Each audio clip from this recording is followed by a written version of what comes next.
Everybody, and welcome to the ranking of all standard release characters of 2017. Now, marquees were not a thing the entire time in Star Wars Galaxy of Heroes history. They used to release them a bit differently. So for 2017 and earlier, I'm just going to go over characters that weren't really Journey Guide characters, just came out on their own, standalone, and weren't guild journeys or anything like that. So you're going to see characters that came in just through login rewards, tournaments, shipments direct to, and some characters you might think wouldn't really count as kind of a marquee character, but I'm still including them in this list because I want to review them.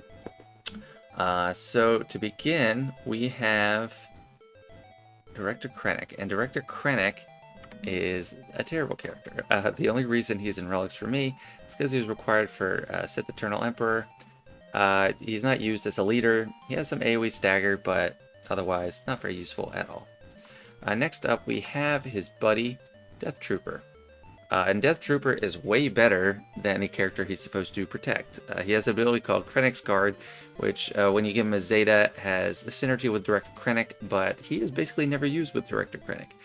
He's used with Iden right now. He used to fit into a standard Imperial Trooper team before they started getting awesome troopers like Piet and Dark Trooper. But I love him on an Iden team. That death mark is super handy, especially when I'm playing against Mon Mothma and they keep reviving people. You can put someone down for good using his third special that kills them, and then also inflicts death mark if someone else has died. And that AoE Dispel is very good too. He does decent damage on his basic. Solid character, mid B tier. Next up, we got Sith Empire Trooper. And he's just a solid tank. I put him in higher B tier because I just really appreciate his pre-taunt, his high defense. There's certain combinations where you just need a pre-taunt, and he works anywhere. There's no condition to him. Having that taunt at the beginning of the battle doesn't really do any damage to speak of, but awesome tank. That's what merits him high B tier. Next up, we got another Sith Empire generic character, Sith Assassin. And I'm putting her in F tier. I know she can give the team a good amount of turn meter, and there used to be a thing under Darth Maul where she's really, sorry about that, really getting the ball going, but she just has no use right now. I only have her at level 51, and that's just to inflate GP because she has a ship, but not really much use for her, F tier. Next up, we got Darth Nihilus, another KOTOR era character. And I love Nihilus. I put him high A tier. He's one of the few insta-kill characters in the game. And when he came out, it was just ridiculous. People thought he was overpowered. Increasing cooldowns is still insane today. And his health just keeps growing and stacking almost infinitely. And you get to ridiculous totals where he just is recovering hundreds of thousands, if not millions of health each turn just from percent recovery because his health pool is just that high. High A tier. So it looks like 2017 started off as a dark side kind of year. Now we're going to get our first light side character and ushering in a new team, and that's Chopper ushering the Phoenix. So the Phoenix is everyone's favorite starter faction. Well, not everyone. There's plenty of different schools of thought on that. But Chopper he's one of the more dismissible members of the group. If you have to have someone sit out, like you want to use just a non-Phoenix member, Chopper is usually the one to go to, other than Sabine, who usually doesn't make that 5-man team. He is a pilot. He allows the team to gain protection up and heal some on a Phoenix team, but otherwise he's just not good at all. I gave him D tier just because he is a pilot and he does play a part in an okay beginner team, but he is not very good. Next up, we got Harrison Dula, the leader of the Phoenix, and she gets low C tier just because she's the leader of the team, and it's not a good team, but it is a team, and if you develop them, I guess you could probably do something with them. She is a pilot of the ship. Yeah, I think she's Ghost, but she's a pilot. I think the best way to rework Phoenix would honestly be to get a new leader that has a good unique themselves to share around, maybe a different version of her, but I don't think that's on anyone's priority list right now. Next up, we got Kanan, and I select Kanan a little higher in C tier just because he's a Jedi, he's a rebel, and he's a tank. So those you can always find use for. Maybe not as much the Rebel, but as a Jedi, you could slot him into a JML team if you need somebody. And I mean, I guess he'd even fit into a Starkiller build somehow. But he can cleanse his team, Phoenix team, and just get that taunt up as pretty decent defense, I think. So he's mid C tier. Next up, we got Zeb. And though I very much enjoyed using Zeb in early game, he is not very strong either. What he does do well, I love his basic because it stuns when they're either dazed or staggered, and he inflicts daze with his basic before they already have daze, and he inflicts stagger with his special. But yeah, I enjoyed using Zeb, but he's definitely not very strong, so he's low D tier. Next up, we got Ezra, and Ezra's the highest ranking Phoenix member, although I can't justify giving him much higher than B. He is kind of frail, and even at R5, whenever I use him, he seems to be dying. If you give him a Zeta, his first special does a lot of damage, and he gets a lot of turn meter, so he does at least merit B tier in my mind. And on his second special, he does extra bonuses based on the roll. And my favorite one to use is call a support character to assist. And if that's Yoda, he's basically like an attacker anyway. So you call them to assist, and you both get turn meter.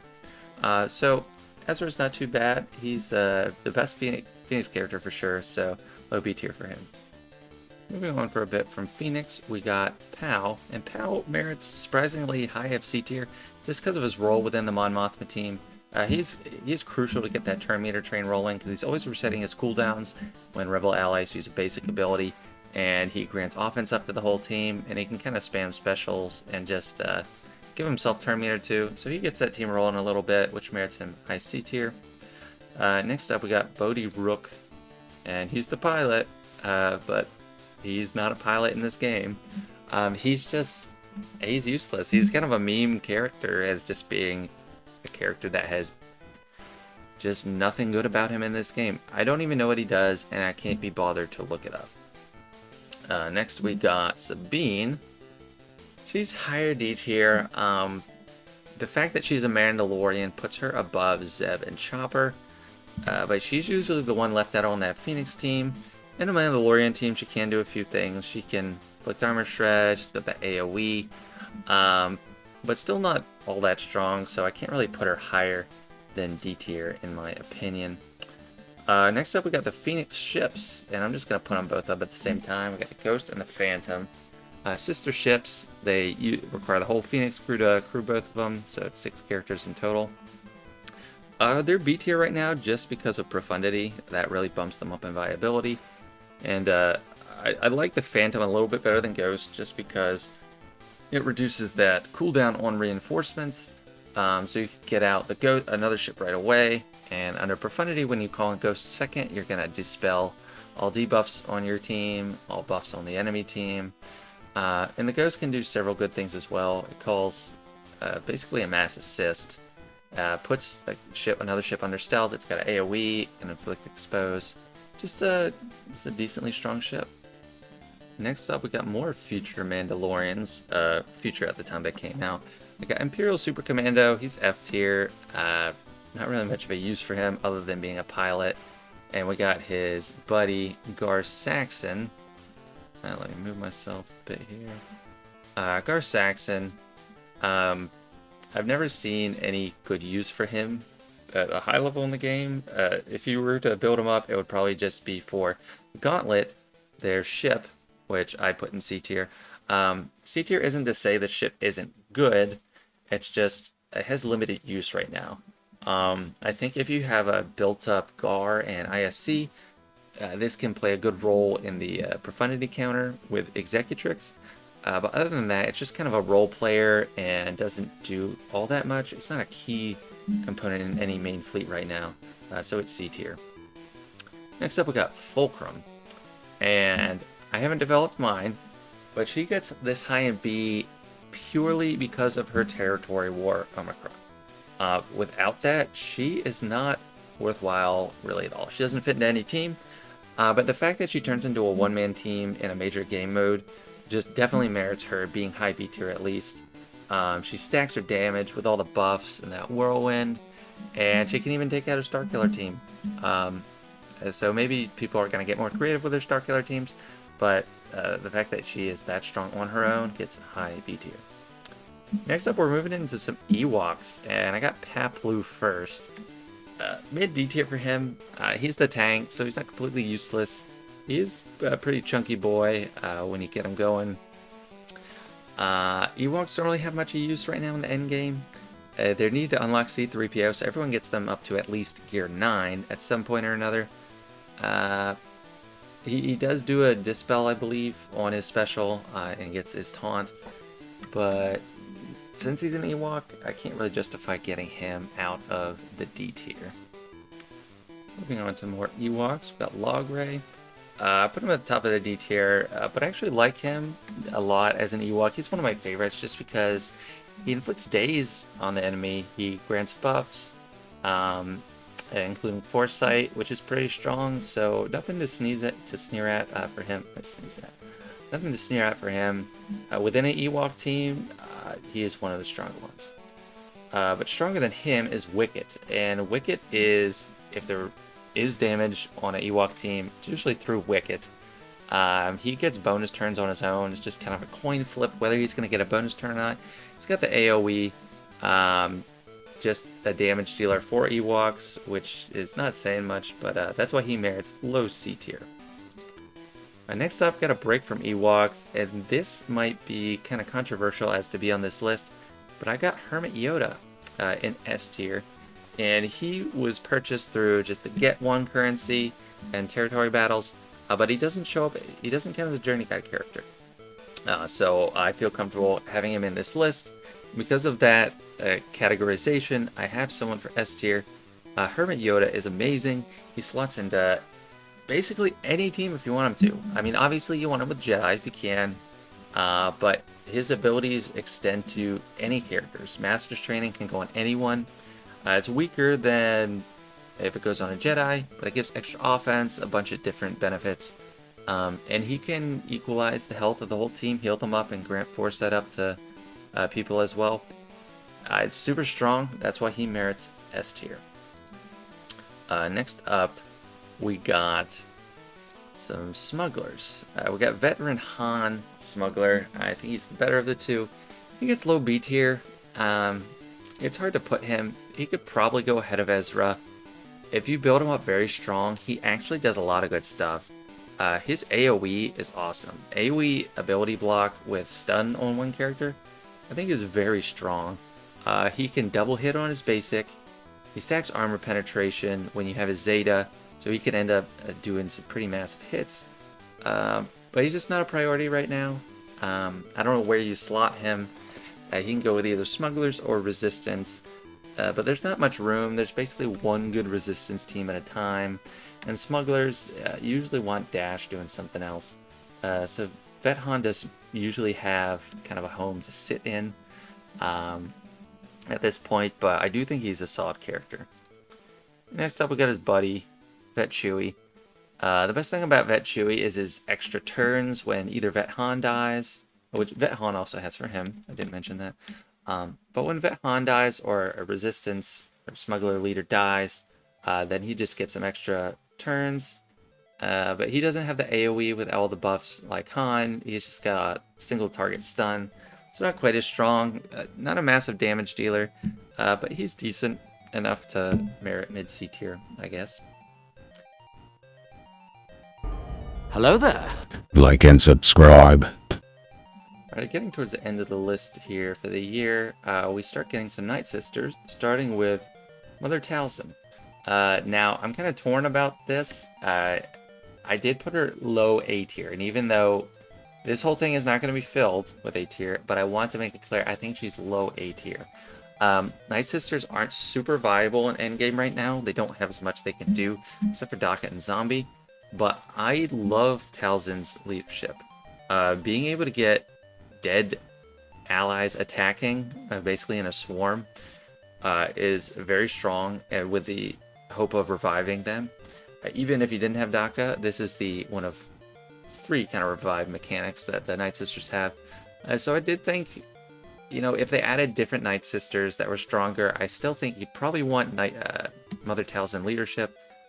I love her AoE. I love Plague. Plague is a very strong mechanic, as long as you can get it on a enemy that doesn't have a ton of healing available. And she goes to Mass Swarm, so I think she, for a Nightsister, definitely merits A tier. Next up, we got Nightsister Spirit, and you know, it's kind of hard. I put her in high C tier. I think people won't be happy with that, but she only hits single targets. She's kind of flimsy when she doesn't have the foresight, and if you have like a 3v3 team, she usually gets left out. So I wouldn't put her over Talzin, Daka, Asajj, or Zombie. I think she's one of the weakest kind of main Nightsisters that we have. She could probably go over Pal, over Ezra or Vet Han. I could see an argument, but right now I just put her mid C tier. I do like her stun and the fact that she does more damage when she has foresight. Next up, what I think is the best Nightsister, or tied with Daka, is Zombie. And she gets A tier as well, just because she has a lot of use. Even outside of Nightsisters, she's useful for a lot of cheese. There's no other character quite like her. She has unpreventable revives, so she's going to keep coming back no matter what. You can waste Annihilates on her, you can waste Disintegrates, but she's always going to have use in this game. When she came out, there was kind of like the conundrum where she was better weaker, because you wanted her to just keep dying, and they kind of remedied that. They made her big ability only come in at gear 10, and I'm not sure what else changed with her, because I wasn't playing the game in 2017. But she's good. Merits A tier in my eyes. Next, we got Alphabet Soup, First Order Special Forces TIE Fighter. Mid D tier. I mean, it can go on assist on a First Order team, but it's not moving the needle for anyone. If you're using him with SLKR, it's a pretty bad team, and you could probably borderline solo a team that you could be with Alphabet Soup. He's got a ship, which helps a little bit in the Executor counter, where you use the Finalizer, but he himself is not strong at all. Now we got his ship, came out right after him, I think. And like I said, it's kind of useful for the Executor counter when you're using First Order, but not that strong otherwise, and you mainly just want it to call the Silencer to assist, which is our next ship, and that, I think, merits S tier. Now it was kind of tossed up for me whether it was A tier or S tier, but this ship is instrumental in beating one of the two best ships in the game, and stun on the basic is awesome. His special is awesome. Not if the AI is in charge of it, because they always waste it. But I've seen him do over 600,000 damage, and a ship that can do over 600,000 damage is getting S tier in my book. I love his overdrive ability, and the fact that Finalizer gives reinforcement abilities to starters is pretty cool. Next up, we haven't had his pilot released yet, and that's Crew. I don't know if they came out concurrently or not, like exact same day in the exact same way, but they're both on the Cantina node together, which is amazing when you're starting out the game, because you're just getting the character and his ship right away. Crew is high A tier for me. He's a pre-taunt, which is great. He's a pretty good leader for First Order. In the beginning, he was the leader for First Order. It wasn't even an argument whether you were going to use Phasma or not, and then Hux came in, Supreme Leader Kylo came in. He's got a 2-turn stun, which can't be resisted. It can be dispelled, but that's amazing. That's very strong. And he's not a damage dealer, but the fact that he's a pre-taunt and he's recovering health all the time just by being hit merits him A tier, definitely. Next up, we got Colonel Stark. And Colonel Stark is mid B tier. He's below Death Trooper. He can slot onto either a standard Imperial Trooper team, kind of the leadership of Imperial Troopers, or under Inversio, because he doesn't have a leader tag himself.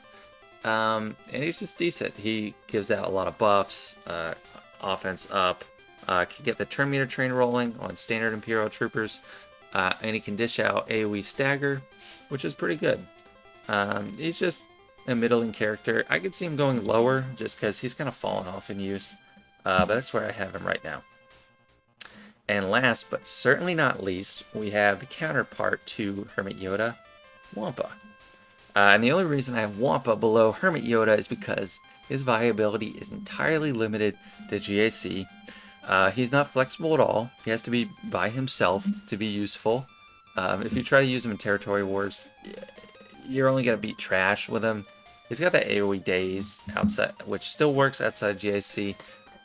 But the crazy bonuses he gets in GAC with this Omicron push him up to S tier. Without it, he might be B tier, even C tier.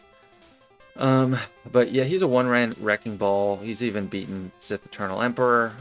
Just crazy viability on his own. Just you add 20 materials and you have a single character that didn't have any use, and now he's a whole team in and of himself. Awesome character. Last character for the year, S tier. So that's the whole list. 2017 was pretty packed. 2016 will be as well, just like 2018. So yeah, I'm excited to keep going, and I hope to do a ranking of all day one characters as well once I'm finished with this series.